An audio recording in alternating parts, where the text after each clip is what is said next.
Yazi into engisathanda kuyicabanga la. Ngomhla ka-21 kudlala i-Carling All Stars. I-Carling All Stars into kanjani na? I-Carling All Stars kudlala khona le team le ewine i-Carling Knockout. Yabo njengoba kwawina i-Carling Knockout yayiwina i-Magesi FC ishaya iMamelodi Sundowns. Futhi iMagesi iyona ezodlala ne-All Stars. I-All Stars into kanjani na? Abadlali bazovotelwa. Banibona nje la i-latest yabadlali laba abasavoteliwe okungenzeka abadlale neMagesi FC. Yabo kuzodlala ngomhla ka-21 December kudlala lapha e-Orlando Stadium.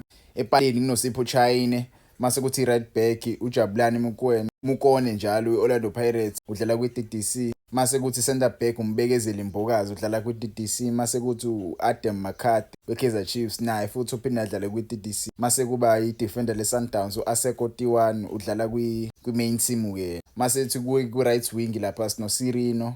Sithe siswini sibe noBathusi Oba edlale noGomolelo Kekana. Mase kuthi ka left wing sibe noRelebohile Mfoking we-Orlando Pirates. Ukuthi ama-forward kuba uNaledi Hlongwane beno-Ashley Dupreez. Yabo usibuka nje akusiza iskimu esinambithekayo lesi kodwa iskimu esisethwa esivoteliwe kahle kahle esivotelwe ama-fans. So ama-fans iwavotile. Ukhumbula kahle last season ucoach wayecoacha i-All Stars kwakubani uJose Rivero. Nanikhumbula no edlala nani edlala neStellenbosch FC ukhumbula kahle. iStellenbosch sashaya iTS Galaxy kwi-Carling Knockout. So kwabisona esodlala neCarling All Stars. Yabo njoba yayisethiwe nje last season yashawa iStellenbosch ishawa i-team yalo baba lo Jose Rivero yena wayecoach All Stars yala season. Now ama-latest votes yabo aphumile ama-latest votes. Amavoti lawa ilapho khona kuvotelwa okungenzeka bakhona i-All Stars yabo.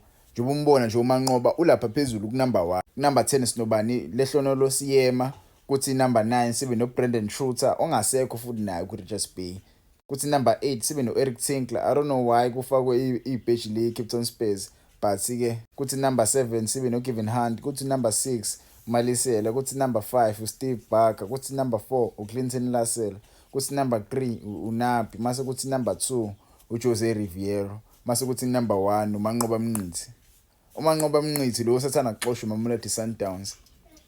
Kahle kahle bafethu ngifuna mina onolwazi ukuthi lento izobekwa kanjani. uManqoba Mnqithi uzovumelwa yini akwazi ukuyicoacha iCarling All Stars? Uzovumelwa yini ukuthi akwazi ukuyicoacha iCarling All Stars ngoba usathana kuxoshwa nje yabo and akanayo i-team at the moment.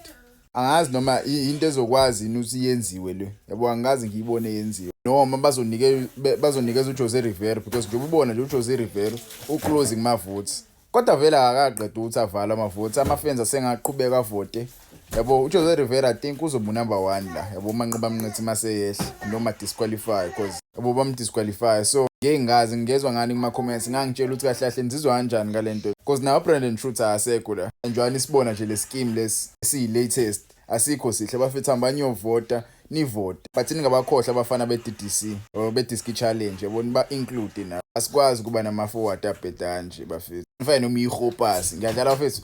Ngajabula abadlali be-Pirates bangabi included kule nto leyo. Ngasidalela ama-injury meaningless. Ama-video amaseyatholakala ka-YouTube bafethu. Uyinezi isikhathi nje ungala phaka YouTube uyosubscribe khona. Ama-video amaningi sezowaposta khona cause uTikTok uyangixosha la nje. Ubanibona nje ama-video khona engisathanda kuyiposta. Poste 41 minutes ago. Uthola isikhathi ungahamba uyosubscribe ikhona ilink kwi-bar. Ngiyabonga ngisupporteni bafethu. Ngikhona futhi naka-Facebook nguVanes. Ngikhona naka-Instagram nguVanes Sports. Wangitshela ama-comments uzizwa kanjani ngale ndaba le iCarling All Stars.